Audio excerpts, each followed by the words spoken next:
Amen. En 2 Corinthiens, chapitre 5, verset 7, il est écrit « Nous marchons par la foi et non par la vue ». 2 Corinthiens, chapitre 5, verset 7. « Nous marchons par la foi ». Voyez-vous, c'est un court verset, mais il détient une puissance phénoménale. Marcher par la foi et non par la vue. Ce verset contient le principe clé pour le royaume de Dieu. Comment est-ce qu'on peut entrer dans le royaume de Dieu?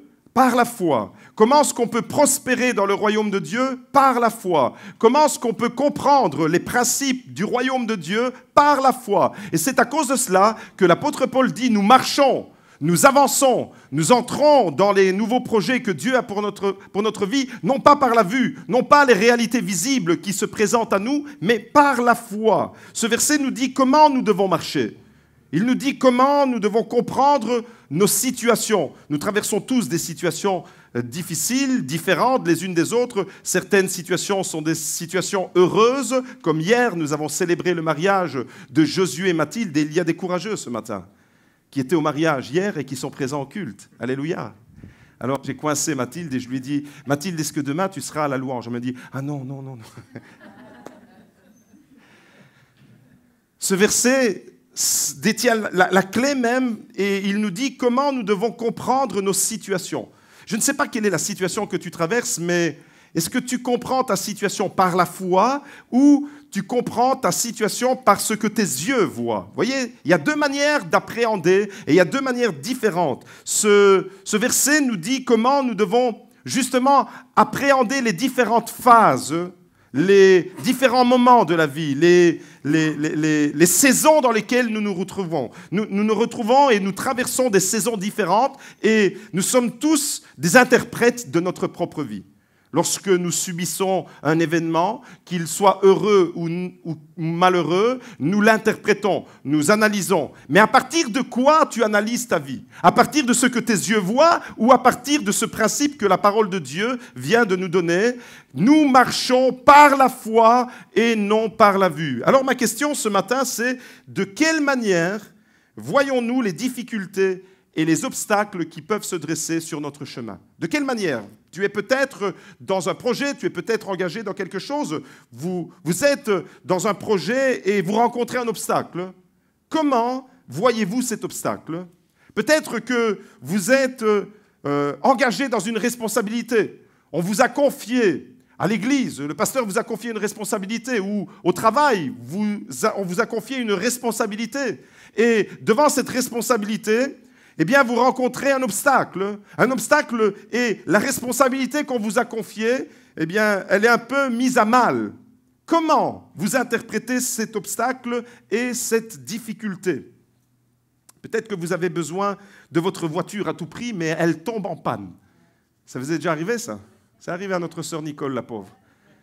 Vous avez besoin de votre voiture, et puis, bam, elle tombe en panne. Comment gérer la situation? Comment voyez-vous, comment interprétez-vous cette situation? Tu as besoin de ta voiture et tu tombes en panne.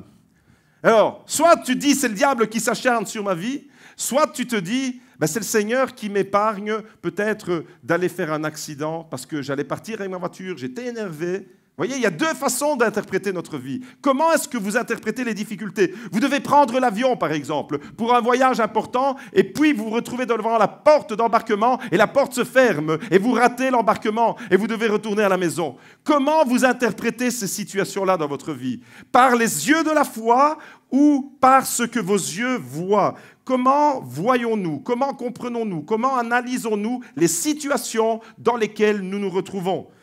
Vous souhaitez peut-être à tout prix décrocher un nouveau travail. Vous avez postulé, vous avez fait des CV, vous avez envoyé des CV partout et vous espérez peut-être même dans votre entreprise une promotion. Et voilà que le travail que vous chérissiez, celui que vous voulez, vous ne l'obtenez pas. Comment vous interprétez cette situation? Voyez-vous, il y a différentes façons d'interpréter. Et en réalité, vous pouvez regarder et vivre une situation de deux façons différentes. Soit vous regardez vos difficultés avec des yeux ordinaires. Aujourd'hui, je vais utiliser le terme ordinaire dans le sens contraire à la foi. Vous regardez vos situations, vous regardez vos difficultés, vous regardez les blocages, vous regardez les épreuves que vous traversez avec des yeux ordinaires. Ou alors, la deuxième option, c'est de regarder la même situation avec les yeux de la foi. Et l'apôtre Paul nous dit que nous marchons par la foi et non par la vue. Et on aura toujours, quels que soient les chemins, les croisements de vie dans lesquels nous nous retrouvons, tu as été cambriolé. Comment est-ce que tu regardes et tu comprends cette situation ? Vous savez, moi, un jour, je me suis retrouvé, la maison a été spoliée. On est entré, j'étais à Liège, et puis la voisine me téléphone, on habitait à la Bouvrie à l'époque, et reviens vite, parce qu'on est entré chez toi par effraction, et par la cuisine, on est entré. On est revenu, et on a vu que la maison, tout le linge était retourné. Comment voyons-nous des situations comme celle-là, qui font mal quand on les traverse? Quand on apprend quelque chose comme ça fait mal, on a un sentiment d'avoir été violé dans notre intimité. Comment voyons-nous toutes ces situations qui peuvent être agréables ou désagréables, avec les yeux de la foi ou avec des yeux ordinaires? Voyez-vous, une situation, elle ne changera pas pour autant. Mais ce qui est important, c'est la manière avec laquelle nous comprenons la situation. La même situation, elle est identique, mais deux personnes peuvent la comprendre et l'interpréter de façon différente. Ce qui sera déterminant, c'est le regard que nous posons sur la situation. C'est à cause de cela que l'apôtre Paul dit « Nous marchons par la foi ». Autrement dit, nous ne marchons pas par ce que nos yeux voient. Nous marchons par la foi et non par la vue. Notre regard sera déterminant sur toutes les situations. Et je vous invite vraiment à faire un focus sur toutes les situations que vous traversez, celles qui sont heureuses. Vous vous retrouvez avec un plâtre parce que vous êtes tombé des escaliers. Vous espériez que le médecin vous dise « On va vous mettre un plâtre de marche, au minimum, c'était ce que tu espérais. » Et puis tu reviens de chez le médecin et il dit « Non, ce n'est pas encore le moment. » Comment tu interprètes cette situation? Comment tu gères les moments auxquels tu n'étais pas préparé? Voyez-vous, c'est l'interprétation que nous donnons à nos situations, c'est notre perception des choses qui sera déterminante. Eh bien, l'apôtre Paul fait une différence en réalité entre les hommes ordinaires, c'est-à-dire ceux qui ne marchent pas par la foi, qu'il appelle, lui, dans la parole, l'homme naturel. Et l'apôtre Paul fait une différence entre les hommes naturels et les hommes spirituels. Les premiers ne peuvent pas comprendre les choses de Dieu. L'apôtre Paul dit l'homme naturel, c'est-à-dire l'homme livré à lui-même, tel qu'il est avant de rencontrer Jésus, avant que le Saint-Esprit ne vienne habiter dans sa vie, ce que nous étions avant notre conversion. Pas ce que nous étions avant de croire en Dieu, parce que tout le monde peut croire en Dieu. Non, non. Ce que nous étions avant notre conversion, avant le moment où nous avons réalisé l'amour de Dieu, notre conversion, c'est la nouvelle naissance. C'est à ce moment-là, quand notre vie a pris une toute autre orientation. Eh bien, ce que nous étions avant ce moment-là, la Bible appelle cet homme-là que nous étions l'homme naturel. Et par contraste à l'homme naturel, l'apôtre Paul va utiliser une autre expression, l'homme spirituel. Et il y a une différence entre les deux. Les premiers ne peuvent pas comprendre les choses de Dieu. Les seconds comprennent les choses de Dieu, les réalités, les principes du royaume de Dieu par l'esprit. Voyez-vous, et une situation, une difficulté, une épreuve, une barrière, un obstacle, quelle que soit la situation, nous pouvons la comprendre comme un homme naturel, c'est-à-dire un homme ordinaire, ou nous pouvons la comprendre, la même situation, comme un homme spirituel. 1 Corinthiens, chapitre 2, versets 14 et 15. Voici ce que déclare la parole de Dieu. « Mais l'homme naturel, c'est-à-dire l'homme ordinaire, n'accepte pas ce qui vient de l'Esprit de Dieu, car c'est une folie pour lui. Il est même incapable de comprendre, parce que c'est spirituellement qu'on en juge. L'homme dirigé par l'Esprit, c'est-à-dire l'homme spirituel, au contraire, juge de tout et n'est lui-même jugé par personne. » Voyez le contraste que l'apôtre Paul fait entre l'homme naturel et l'homme spirituel. Et l'homme naturel, il est dit que l'homme naturel ne peut pas. C'est impossible pour lui de comprendre les choses de Dieu parce que c'est spirituel. Et il en est même incapable. Il n'accepte pas les choses de Dieu et il en est incapable. Alors aujourd'hui, quand on parle de naturel, c'est un compliment, n'est-ce pas? quand on utilise aujourd'hui dans notre langage de tous les jours quelqu'un qui est naturel, c'est quelqu'un qui est simple, c'est quelqu'un qui n'est pas sophistiqué, c'est quelqu'un qui est naturel, c'est bon. C'est manger naturel, par exemple, c'est bon, manger naturel. Par contraste à manger chimique et industriel. Celui qui mange naturel, c'est celui qui mange les produits de son potager, c'est celui qui mange des choses qui sont naturelles. Donc aujourd'hui, quand on utilise dans notre langage de tous les jours le terme naturel, c'est positif, c'est pas péjoratif. Quelqu'un de naturel, c'est quelqu'un qui est simple. On dira d'une personne, il est naturel, il est simple, il est comme il est, et c'est bon, c'est bien. C'est le contraire de celui qui est artificiel, celui qui est sophistiqué, celle qui est sophistiquée. Vous savez, il y a des gens. Ça, c'est les sophistiqués. Mais quelqu'un de naturel, c'est quelqu'un qui est cool et il est comme il est. Voilà, et c'est un livre ouvert pour vous. Et donc, aujourd'hui, dans notre langage de tous les jours, naturel, c'est un compliment. Mais dans la Bible, le terme naturel est péjoratif. On vient de lire le texte de 2 Corinthiens, 1 Corinthiens chapitre 2. Les gens naturels, en réalité, il faut entendre par là ceux qui ne marchent pas par la foi. Vous voyez pourquoi c'est pas un compliment. Quand l'apôtre Paul parle de l'homme naturel, en réalité, il désigne ceux qui ne marchent pas par la foi. C'est ce que je vais appeler tout au long de ce message le regard ordinaire. Les gens ordinaires, les gens ordinaires ont une façon de comprendre leur vie, ont une manière d'interpréter les événements de leur vie. Et souvent, l'homme ordinaire, il est incapable, pas souvent, il est toujours incapable de comprendre les choses de Dieu.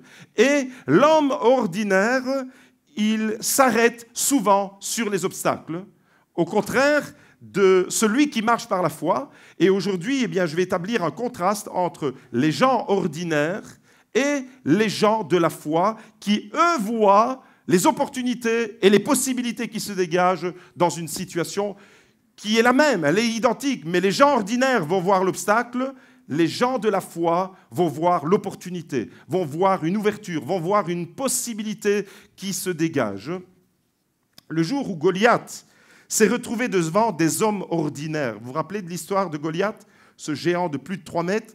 Le jour où Goliath s'est retrouvé devant des hommes ordinaires, il les a facilement neutralisés. Saül, qui était le premier roi en Israël, était un homme ordinaire.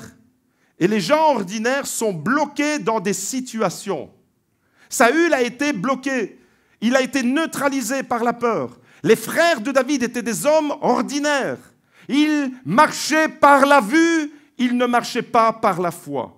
Et voyez-vous, Goliath, quand il se retrouve devant des hommes ordinaires, devant des femmes, et aujourd'hui il y a des Goliaths qui peuvent se dresser comme des monstres pour vous intimider. Mais si vous interprétez ces situations-là comme des hommes ordinaires, vous allez vous arrêter sur la grandeur de Goliath, sur la difficulté du problème. Vous n'allez pas voir l'opportunité, vous n'allez pas voir la possibilité qui se dégage. Mais lorsque David s'est retrouvé devant Goliath, le géant a été tué, il a été décapité, et David a fait une percée, il a remporté une victoire. Voyez la différence entre David, qui était un homme de foi. David n'a pas vu la même situation avec les mêmes yeux. Il n'a pas vu la même situation avec les mêmes sentiments. Saisissez la différence entre ceux qui marchent par la foi et ceux qui marchent par la vue. Vous saisissez Saül, premier roi d'Israël, un homme ordinaire. Il regarde la situation tous les jours. Un géant vient, un Philistin vient et il vient défier les troupes d'Israël. Et tout le monde en Israël a les chocottes. Tout le monde est intimidé, tout le monde est dans la peur. On découvre ces histoires dans 1 Samuel 17, à partir du verset 10. Regardez le contraste qu'il y a dans les lectures que nous allons faire maintenant entre l'homme ordinaire ou les hommes ordinaires, et il y en a un qui sort du lot. C'est un homme qui marche par la foi. C'est un homme de l'esprit. C'est David. Alors d'abord, 1 Samuel 17, verset 10. Le Philistin dit encore, le Philistin c'est Goliath, « Je jette aujourd'hui un défi à l'armée d'Israël. » Et il y a des Goliaths qui jettent des défis à l'Église, qui jettent des défis aux chrétiens, qui jettent des défis dans les familles, qui jettent des défis à des serviteurs de Dieu, à des servantes de Dieu. Goliath jette aujourd'hui un défi à l'armée d'Israël. Donnez-moi un homme pour que nous nous battions ensemble. En entendant ces paroles du Philistin, Saül et tout Israël furent effrayés et remplis de peur. Ils entendent les paroles de Goliath. La conséquence, c'est la peur et ils sont effrayés. Une situation, l'homme ordinaire voit l'obstacle. L'homme ordinaire a peur, l'homme ordinaire est bloqué, l'homme ordinaire ne peut pas, dit l'Écriture, comprendre les choses de l'esprit.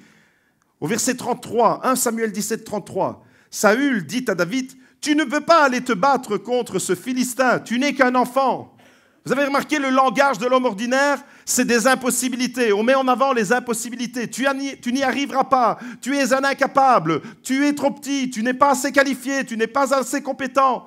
Ça, c'est le langage de l'homme ordinaire. Et Saül était un homme ordinaire et il interprétait cette situation avec ses yeux de l'homme ordinaire qu'il était. Saül dit à David, « Tu ne peux pas aller te battre contre ce Philistin, tu n'es qu'un enfant, alors que lui, il est un homme de guerre depuis sa jeunesse. » Saül, dans ces 2-3 versets que nous venons de lire, est un homme ordinaire. Comment est-ce qu'aujourd'hui, tu regardes les géants qui se dressent sur ta vie? Comment aujourd'hui tu regardes les situations bloquées? Au verset 45, il y a un homme qui dénote, c'est David. Un homme de l'esprit, un homme qui va marcher non pas par la vue, ce n'est pas les 3,20 m de Goliath qui vont l'intimider, c'est par la foi qu'il va l'affronter. David dit aux Philistins, voyez le contraste qu'il y a entre l'attitude de Saül et l'attitude de David. « Tu marches contre moi avec l'épée, la lance et le javelot, moi je marche contre toi au nom de l'Éternel, le Maître de l'univers, au nom du Dieu de l'armée d'Israël que tu as insulté. Aujourd'hui, l'Éternel va te livrer entre mes mains, je t'abattrai et je te couperai la tête. » Ça, c'est le langage de l'homme qui marche par la foi. Quel contraste! Les gens ordinaires, là, tout autour, disaient « Waouh, le géant Goliath, il est trop grand! C'est impossible de le battre. Il est vraiment trop grand. » Et David, lui, disait « Waouh, il est tellement grand que c'est impossible de le manquer. »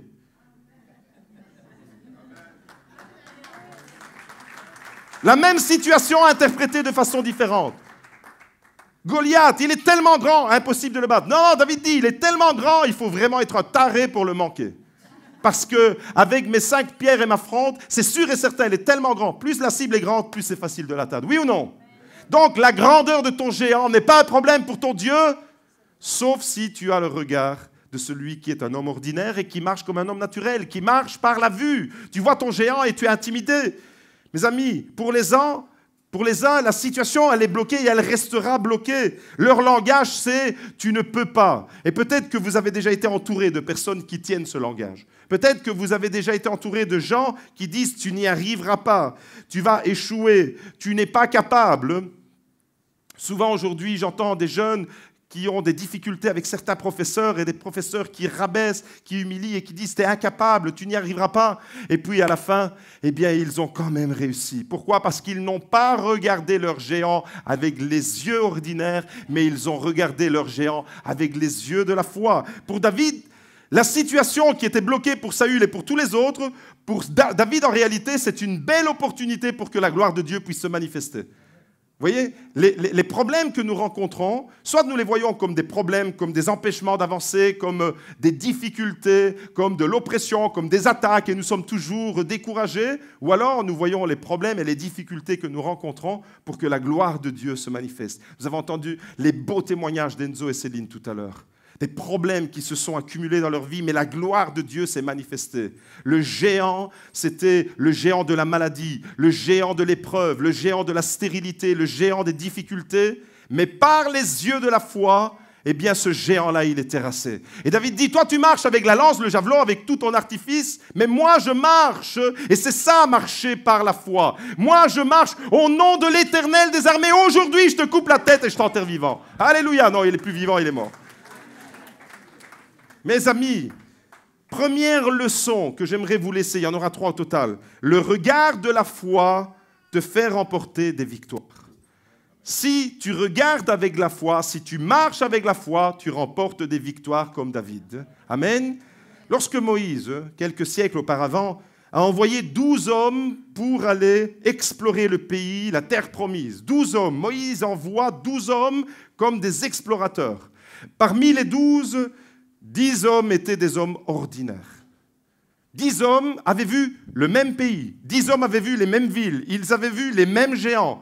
10 hommes étaient des hommes ordinaires. Ils voyaient les géants partout dans le pays. Il y a des géants, il y a des difficultés.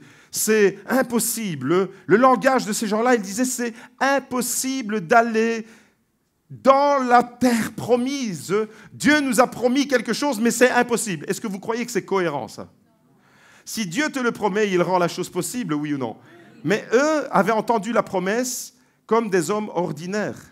Et donc, ils ne pouvaient pas la comprendre, ils ne pouvaient même pas la capter. L'apôtre Paul dit que l'homme naturel, l'homme ordinaire, eh bien, il est incapable, il n'accepte pas et il est incapable de comprendre les choses de Dieu. Ces 10 espions qui étaient là, ces 10 explorateurs, en réalité des hommes ordinaires, eux voyaient la terre promise, le pays de Canaan comme une impossibilité. Nous sommes trop petits. Le langage de ces 10 hommes était un langage défaitiste, un langage négatif, un langage qui mettait toutes les impossibilités devant. Combien aujourd'hui je suis triste de voir que parmi les chrétiens, il y a des chrétiens qui ont un tel langage. On met en avant les difficultés, on met en avant les impossibilités au lieu de mettre en avant la gloire et la puissance et la grandeur de notre Dieu. Mes amis, ces gens voyaient, ces hommes ordinaires voyaient le pays de Canaan comme une impossibilité. Nous sommes trop petits, ils sont trop grands, les villes sont imprenables, elles sont fortifiées. Les géants, mamma mia, les géants, oh là là, les géants, vous savez, nous les Italiens du Sud, on a une réputation d'être petits. Les géants, c'est comme si un Sicilien se retrouvait devant un Suédois. Mamma mia qu'il est grand. Mais le Suédois, il ne fait pas peur aux Siciliens. Hein. Tu es tellement grand que c'est impossible de te manquer, comme David. Vous voyez, mais là, les hommes ordinaires, ils voyaient les géants comme Saül voyait le géant Goliath. De la même manière, c'était impossible, la situation était bloquée. La même situation. Maintenant, vue par des hommes de la foi, Josué et Caleb. Josué et Caleb, comme David, des hommes qui marchaient non pas par la vue, non pas par leur compréhension humaine, mais par la foi. Marcher par la foi, c'est croire que les promesses de Dieu sont oui et amen. Josué et Caleb savaient quelque part au fond de leur cœur, parce qu'un homme spirituel sait que quand Dieu promet quelque chose, il a la capacité de l'accomplir et de la réaliser.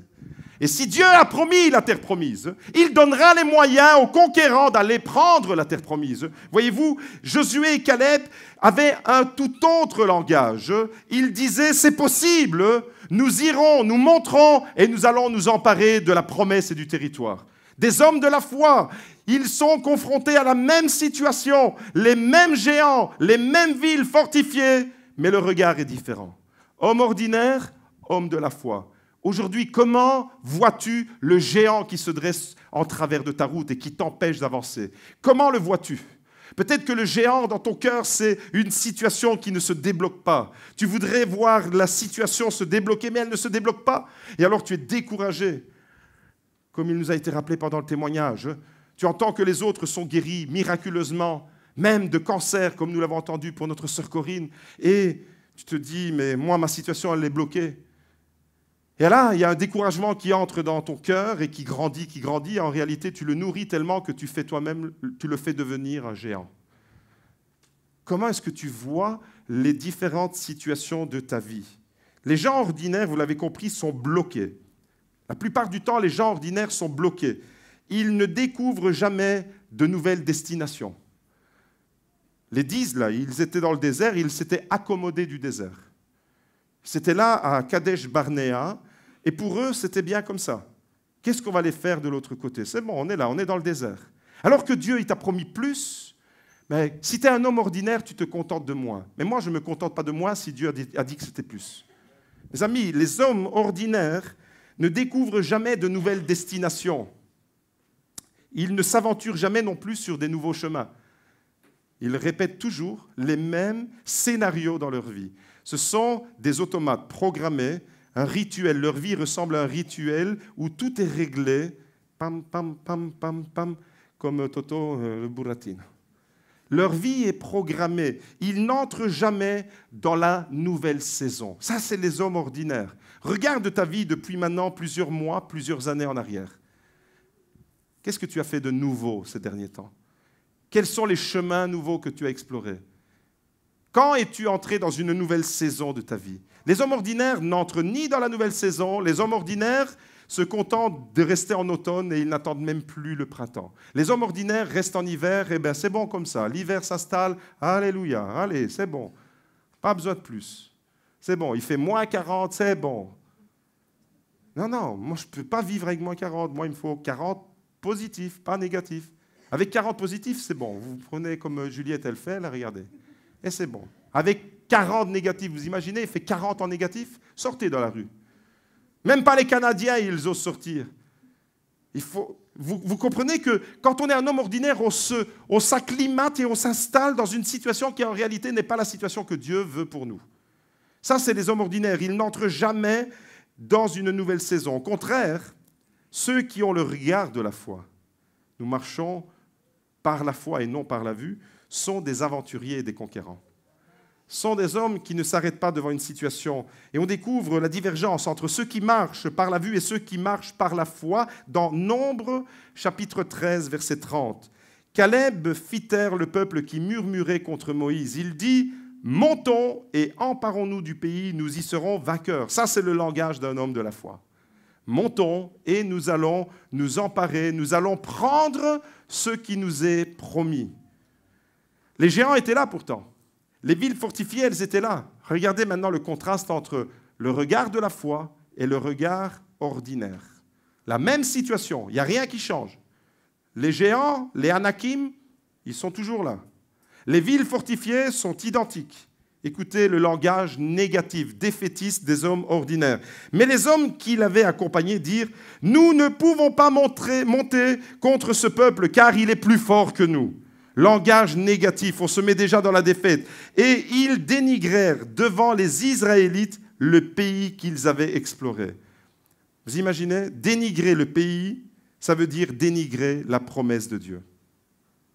Dieu t'a fait une promesse et il a décrit ce pays comme un pays découlant de lait et de miel. C'est un langage dans la Bible pour dire c'est la bénédiction, c'est l'abondance. Au lieu de se réjouir de cette bénédiction et de cette abondance, eux le décrient. Ils le voient négatif. La même situation, tu la vois positive ou tu la vois négative. Comment est-ce que tu peux la voir de façon différente si tu es un homme ordinaire ou si tu es un homme spirituel? Josué et Caleb étaient des hommes comme David, de la même nature que David, qui marchaient non par la vue mais par la foi. Eux là, les disent, hommes ordinaires. En réalité, nous ne pouvons pas, écouter le langage négatif, nous ne pouvons pas monter contre ce peuple car il est plus fort que nous. Et ils dénigrèrent devant les Israélites le pays qu'ils avaient exploré. Ils dirent, le pays que nous avons parcouru pour l'explorer est un pays qui dévore ses habitants. Tous ceux que nous y avons vus sont des hommes de haute taille. Nous y avons vu les géants, les descendants d'Anak qui sont issus des géants. À nos yeux et à leurs yeux, nous étions comme des sauterelles. Voyez le langage de l'homme ordinaire, il se diminue. Le langage de l'homme ordinaire, il grandit le géant. Ce n'est pas du tout le même langage. Celui qui a le regard de la foi sait que le désert n'est pas une destination finale. Tu traverses peut-être un désert, mais si tu as le regard de la foi, tu sais que le désert n'est pas ta destination finale. Tu sais que c'est temporaire. Il y a plus. Il sait qu'il y a une terre promise. Celui qui marche par la foi, il sait qu'il y a une terre promise et il va aller la conquérir. Il sait qu'il y a un héritage et il va aller se l'approprier. Tu es dans la difficulté, mais si tu es un homme spirituel, tu vois ta difficulté en perspective des promesses de Dieu et de ce que Dieu est capable de faire. Et c'est la deuxième leçon que j'aimerais vous laisser. Le regard de la foi te permet de concrétiser les promesses de Dieu et d'entrer dans ton héritage. Première leçon, le regard de la foi te permet de remporter des victoires, comme David face à Goliath. Deuxième leçon, le regard de la foi, comme Josué et Caleb, te permet de concrétiser les promesses de Dieu et d'hériter, d'entrer dans ton héritage spirituel. Un jour, l'apôtre Paul était en mission avec son équipe dans les Actes des Apôtres. On découvre cela dans Actes chapitre 16. Et avec toute son équipe, il était parti en mission et à un moment donné, les portes se sont fermées. Les portes pour tout un territoire se sont fermées. L'apôtre Paul voulait aller dans une direction et les portes étaient fermées. Devant une situation comme l'apôtre Paul a rencontrée, comment réagis-tu? Quand tu te retrouves devant une porte qui se ferme, comment réagis-tu? Est-ce que tu te décourages ou est-ce que tu te dis il y a une autre opportunité? L'apôtre Paul s'est retrouvé devant une porte qui s'est fermée pour le ministère, pour exercer son ministère. Peut-être que toi, tu t'es retrouvé devant une porte fermée, une porte concrète qui s'est fermée, on t'a dit tu ne peux pas entrer. Peut-être que c'est une porte pour un travail qui s'est fermée. Peut-être que tu as dû te contenter de moins parce que ce que tu espérais ne t'a pas été accordé. Il y a des portes comme ça qui peuvent se fermer. Quand les portes se ferment devant nous, comment les interprétons-nous, ces situations-là?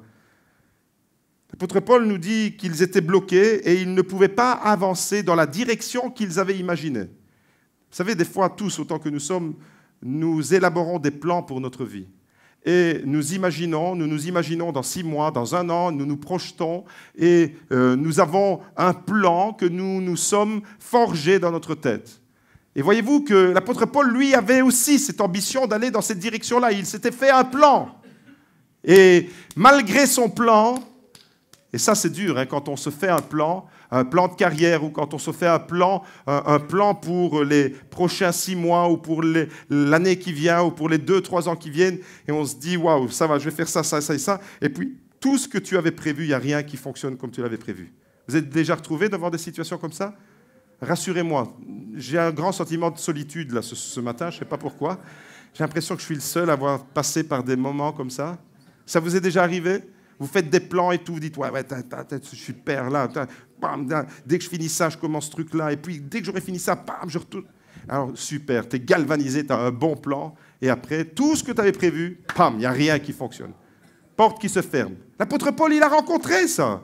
Comment est-ce qu'il a réagi? Est-ce qu'il s'est laissé démonter devant une porte qui se ferme?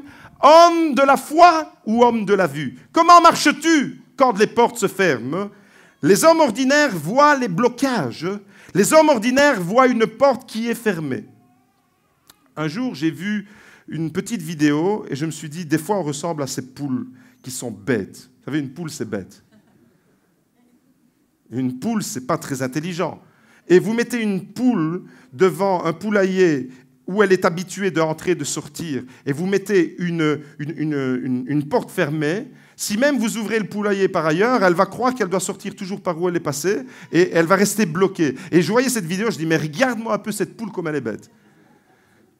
Elle ne voyait pas les opportunités. Elle voyait la porte fermée. Mais des fois, dans nos vies, c'est la même chose. On reste avec le nez devant une situation qui est bloquée. L'homme ordinaire voit la situation bloquée. Il s'arrête dans des cul-de-sac. Et la vie de certains chrétiens, c'est un cul-de-sac. Et quand tu es dans un cul-de-sac, tu te dis, mince, je ne sais plus aller plus loin. Ça vous est déjà arrivé de votre GPS vous conduit dans un cul-de-sac? Ouais. Vous êtes resté dans le cul-de-sac? Qu'est-ce que vous avez fait? Vous n'êtes pas dit, purée ici, maintenant c'est foutu, je ne sais plus aller plus loin. Je reste ici, j'arrête ma voiture et je fais ma tente ici et je continue à vivre ici dans le cul-de-sac. Non, vous avez fait marche arrière, vous avez trouvé une autre opportunité. Mais dans la vie spirituelle, des fois, les gens, ils restent dans les cul-de-sac. Ils restent dans les impasses. L'homme ordinaire reste dans une impasse. Il est incapable de voir l'opportunité. Saül était incapable de voir l'opportunité. Il voyait géant Goliath trop grand. David voyait géant Goliath trop grand pour le manquer. Vous voyez la différence? L'opportunité. David voyait l'opportunité. Josué et Caleb voyaient les opportunités de la terre promise. Et là, avec cette histoire de Paul dans le Nouveau Testament, Acte 16, on découvre cette histoire. Et si tu étais avec Paul et que tu avais essayé toutes ces tentatives, comment est-ce que tu aurais interprété? Ah, mais c'est sûrement que Dieu, il veut qu'on rentre à la maison. Ah, c'est sûrement que Dieu, il veut qu'on laisse tomber la mission. Ah, c'est sûrement que Dieu, il y a de l'opposition, il y a des obstacles sur notre chemin. Ah, mais alors on doit laisser tomber, on doit rentrer, on doit baisser les bras. Beaucoup de chrétiens réagissent comme ça. Mais l'apôtre Paul, c'est un homme qui marche non pas par la vue, mais par la foi. Et quand tu marches par la foi, il y a des révélations spirituelles. Quand tu marches par la foi, Dieu se révèle dans l'esprit. Quand tu marches de façon ordinaire, tu ne peux pas capter la révélation de Dieu. Et là, devant le blocage, on va découvrir ensemble que l'apôtre Paul va recevoir une révélation. La porte, elle s'est fermée, et alors, il y en a une autre qui va s'ouvrir.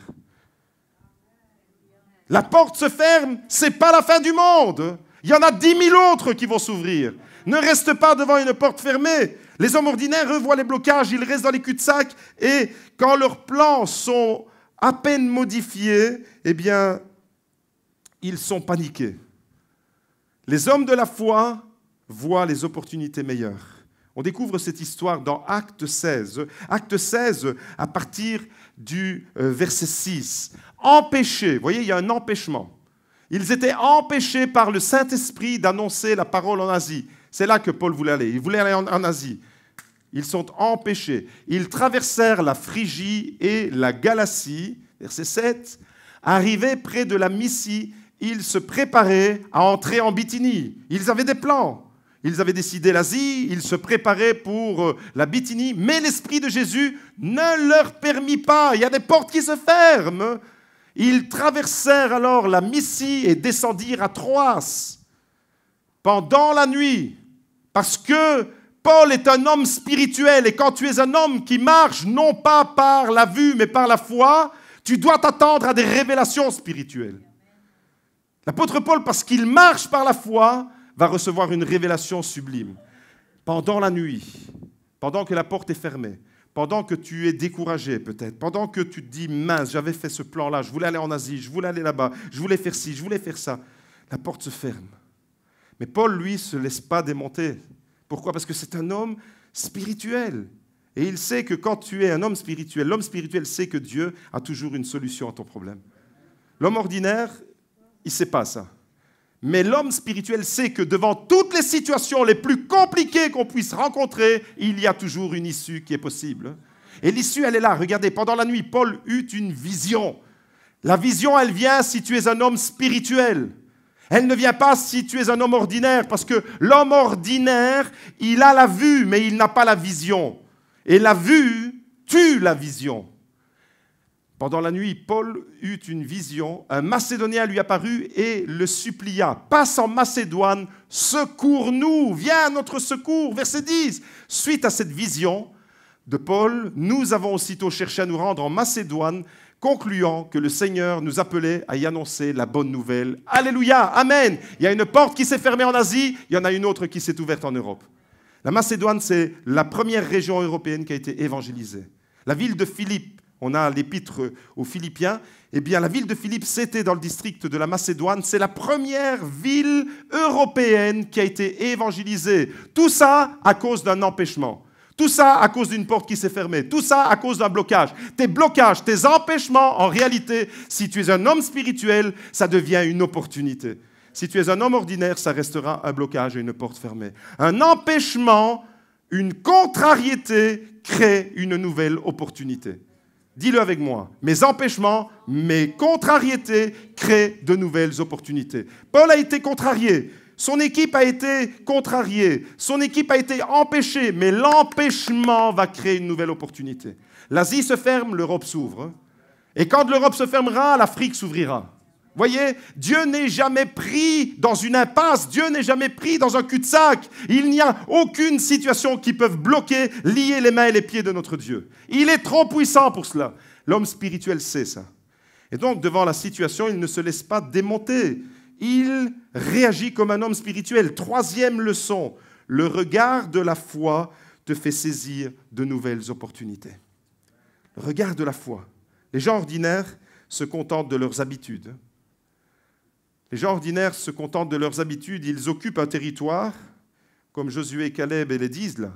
Les 10 occupaient un territoire et les gens ordinaires n'ont plus d'ambition pour que leur territoire continue à grandir. C'est bon, on se contente du territoire qu'on occupe. Ça, c'est les gens ordinaires. Ils n'ont plus aucune ambition pour grandir. Les gens ordinaires vivent une vie stéréotypée. En réalité, les gens ordinaires vivent une vie qui est monotone et ennuyeuse. Pourquoi? Parce qu'il n'y a rien. C'est fade, c'est incolore, c'est insipide, il n'y a pas de rebondissement.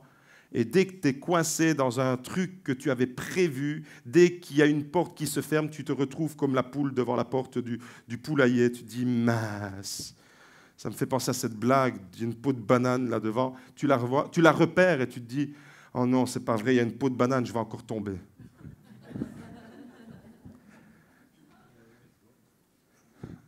Je ne dirais pas la couleur, on me souffle à l'oreille, là vous n'avez pas entendu, mais quelqu'un me souffle à l'oreille, la couleur de ses cheveux, no comment s'il vous plaît, on ne parlera pas de la couleur des cheveux. Mes amis, vous avez compris que la vie avec le regard de la vue fera de toi un homme ordinaire, incapable de rebondir devant toutes ces situations. Au contraire, les gens de la foi, ceux qui, comme l'apôtre Paul, comme David, comme Josué et Caleb, les gens de la foi s'adaptent au changement de direction. Il y a un changement de direction dans ta vie en ce moment? Il y a un changement dans tes habitudes? Eh bien, si tu es un homme spirituel, tu t'adaptes à la situation, tu rebondis et tu vois la porte qui s'ouvre en Europe et tu ne restes pas déçu parce qu'en Asie, il y a une porte qui est restée fermée. Il y a quelque chose qui s'est fermé au niveau de ton ministère. Ne reste pas sur ta déception de la porte qui s'est fermée dans ton ministère parce que Dieu est en train d'ouvrir une autre porte et cette porte-là, elle sera encore plus glorieuse que celle qui s'est fermée. Vous voyez, quand on est un homme ordinaire, on ne voit pas ça. Pourquoi? Parce qu'on reste dans la déception. Quand on est un homme spirituel, on voit que derrière une situation qu'on ne comprend pas tout à fait, on fait confiance à Dieu parce que l'homme spirituel fait confiance à Dieu. Il ne s'appuie pas sur son intelligence, il ne s'appuie pas sur ses capacités, mais il sait que même si la porte elle est fermée, au-delà, il y a une autre porte qui va s'ouvrir et le chemin il sera encore plus glorieux et le territoire sera encore plus vaste. C'est exactement ce qui est arrivé avec l'Europe. S'ils étaient restés là en Asie, ils auraient vivoté en Asie. Au fait, l'Asie, ne croyez pas que c'est le continent asiatique. Quand la Bible parle de l'Asie, c'est l'actuelle Turquie. Alors vous imaginez, ils voulaient rester simplement en Turquie, alors que grâce à cette porte qui s'est fermée, l'Évangile est arrivé jusque dans l'Empire romain, jusqu'à la capitale, jusqu'à Rome, et puis jusqu'aux extrémités de la terre. Et des fois, on doit se retrouver devant des portes fermées, parce que si on s'entête dans ce chemin-là, eh bien, notre avenir, il est fermé. Et il y a une autre porte qui s'ouvre pour toi. Il y a un autre avenir, il y a une autre saison. Parce que quand tu es un homme de l'esprit, une femme de l'esprit, tu sais que Dieu va toujours te permettre de rebondir sur les événements. Tu as un regard différent. Mon frère, ma sœur, les hommes de la foi, les femmes de la foi sont audacieux et ils s'aventurent sur des chemins nouveaux. Tu n'avais jamais connu ce chemin-là? C'est pas grave. Tu vas le découvrir et tu vas te réjouir. Ils sont prêts pour la nouvelle saison. Alors ce matin, je voudrais lancer un appel au cœur de tous ceux qui désirent marcher par la foi. Lancer un appel à l'Église, uniquement aux personnes qui décident ce matin de dire « Seigneur, c'est vrai, je suis chrétien, c'est vrai, ça fait tellement d'années que je suis avec toi, c'est vrai, ça fait tellement de temps que je marche avec toi, mais par moments, je marche par la vue et plus par la foi. » Et donc, je me laisse décourager. Et donc, devant une porte qui se ferme, devant un géant qui se lève, devant un territoire qu'il faut conquérir, je ne me sens pas à la hauteur. Et alors là, je vois le géant Goliath, je vois les villes de Canaan fortifiées, je vois la porte en Asie qui se ferme. Et puis là, le découragement, il gagne mon cœur. Et là, je fais marche arrière. Et j'ai fait marche arrière pendant tellement de temps. Mais aujourd'hui, je voudrais m'adresser au cœur de ceux qui décident de devenir des hommes et des femmes qui marchent par la foi. Marcher dans l'invisible afin d'atteindre l'invisible. Marcher dans l'invisible. Marcher par la foi, c'est marcher dans l'invisible pour atteindre l'invisible, c'est-à-dire pour atteindre les sphères que Dieu a préparées. Je voudrais simplement rappeler les 3 leçons fondamentales de ce matin. La première leçon, c'était le regard de la foi te fait remporter des victoires. Par la foi, tu vas vaincre ton Goliath. Merci Josette. Merci Josette, c'est la seule qui a dit Amen et puis Juliette lui a répondu. Tous les autres, vous ne voulez pas vaincre vos Goliaths? Il vous sera fait selon votre foi. Il y a 2 personnes qui vont affronter leurs Goliaths et qui vont les vaincre. C'est Josette et Juliette. Est-ce que les autres voulaient rester intimidés devant votre Goliath? Par la foi, tu vas remporter des victoires et tu vas vaincre tous les Goliaths qui se lèvent. Je veux que toute l'Église dise Amen. Amen. Mes amis, la deuxième leçon, c'est que par la foi, tu vas concrétiser les promesses de Dieu. Par la foi, tu vas aller chercher ta terre promise, comme Josué et Caleb, par ta foi. Les choses que tu n'as pas encore aujourd'hui, tout l'héritage spirituel, les bénédictions que Dieu a préparées, c'est seulement par la foi, en lui faisant confiance, que tu vas aller conquérir ces choses-là. Si tu es un disciple de Jésus, tu as l'ADN d'un conquérant parce que Jésus est un conquérant. Jésus est mort sur la croix pour conquérir ton cœur. Jésus est mort sur la croix pour conquérir l'humanité. Jésus est mort sur la croix pour dépeupler l'enfer et conquérir tous ceux qui sont en enfer pour les transférer dans le paradis. Jésus est un conquérant. Et si tu as la foi, tu as l'ADN de celui qui est le conquérant par excellence. Josué est un conquérant, Caleb est un conquérant, David est un conquérant, l'apôtre Paul est un conquérant. À Beaudour ce matin, est-ce qu'il y a des conquérants? Ou est-ce qu'il y a des poules qui restent devant une porte qui se ferme? T'es un conquérant ou t'es une poule? Mon frère, ma sœur, la troisième leçon, c'est que par la foi alors, tu vas saisir de nouvelles opportunités. Est-ce que tu veux que de nouvelles opportunités se lèvent devant toi, s'ouvrent? Alors il te faudra marcher par la foi. L'apôtre Paul faisait bien la différence. Nous marchons non par la vue, mais par la foi. Et je veux m'adresser à ton cœur ce matin. Est-ce que tu veux être un homme, une femme? À tous ceux qui veulent être des hommes et des femmes qui marchent par la foi, on va se lever, on va se présenter dans la présence de Dieu. Alléluia. Merci Seigneur. Merci Seigneur. Merci Jésus.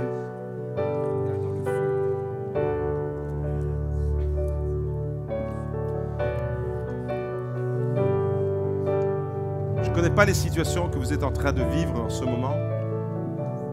Je ne sais pas s'il y a un géant qui vous fait peur. Il y en a sûrement. Je ne sais pas s'il y a une promesse que Dieu vous a faite, mais que vous ne voyez pas s'accomplir. Je ne sais pas si vous êtes devant une porte qui s'est fermée. Vous connaissez votre vie mieux que moi. Mais je sais une chose, c'est que si ce matin, vous décidez, si ce matin, chaque personne décide de dire « Seigneur, je ne veux plus regarder mes situations avec les yeux ordinaires, mais je veux regarder la même situation avec les yeux de la foi. Je jette les yeux de Saül pour prendre les yeux de David. Je jette la peur des 10 espions pour saisir l'audace de Josué et Caleb. Voilà ce que je décide aujourd'hui.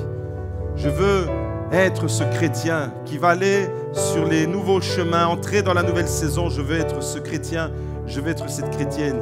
Si c'est ton désir ce matin, alors lève simplement les mains et nous allons prier ensemble. Nous allons déclarer ce matin, tu vas le déclarer, tu vas le proclamer, que tu es un homme, que tu es une femme qui marche par la foi et il y a de nouvelles saisons qui commencent pour toi. Il y a eu une nouvelle saison pour l'apôtre Paul et toute son équipe. Merci Seigneur pour les portes qui se ferment parce qu'il y a de nouvelles opportunités. Merci Seigneur parce qu'il y a des géants qui se dressent et ils sont tellement grands qu'il est impossible de les manquer. Merci Seigneur pour les difficultés des fois dans lesquelles nous nous retrouvons parce qu'elles nous permettent de nous appuyer sur toi afin que ta puissance se révèle dans notre vie. Seigneur, merci. Je vais te prier pour tous ceux qui aujourd'hui veulent être des conquérants de la foi, tous ceux qui veulent être des hommes et des femmes qui saisissent les nouvelles opportunités. Levez bien les mains.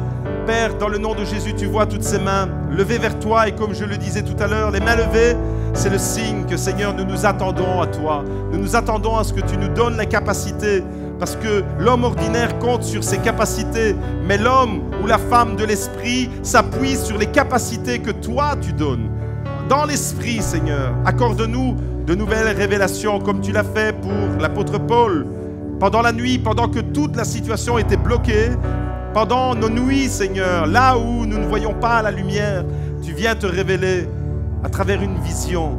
Donne-nous d'être des hommes qui marchent dans la vision, pas par la vue, mais dans la vision. Seigneur, ce matin, je veux te prier pour mes frères, pour mes sœurs, pour ton Église, pour tous ceux qui se tiennent debout dans ta maison et qui lèvent les mains vers toi, afin, Seigneur, que tu puisses te manifester en puissance dans leur vie. Au nom de Jésus, je te le demande. Et même, Seigneur, lorsque nous traversons les moments difficiles, même lorsque nous traversons la flamme, le feu de l'épreuve, l'homme spirituel sait que l'épreuve, elle n'est jamais au-delà de nos forces, parce que tu es fidèle et tu ne permettras pas que nous soyons éprouvés au-delà de nos forces. Merci Seigneur de nous rappeler toutes ces choses, ce principe moteur, cette clé du royaume de Dieu, de marcher par la foi. C'est ce que nous voulons faire, Seigneur, ce matin, et nous le déclarons dans le merveilleux nom de Jésus-Christ. Et le peuple de Dieu répond, Alléluia.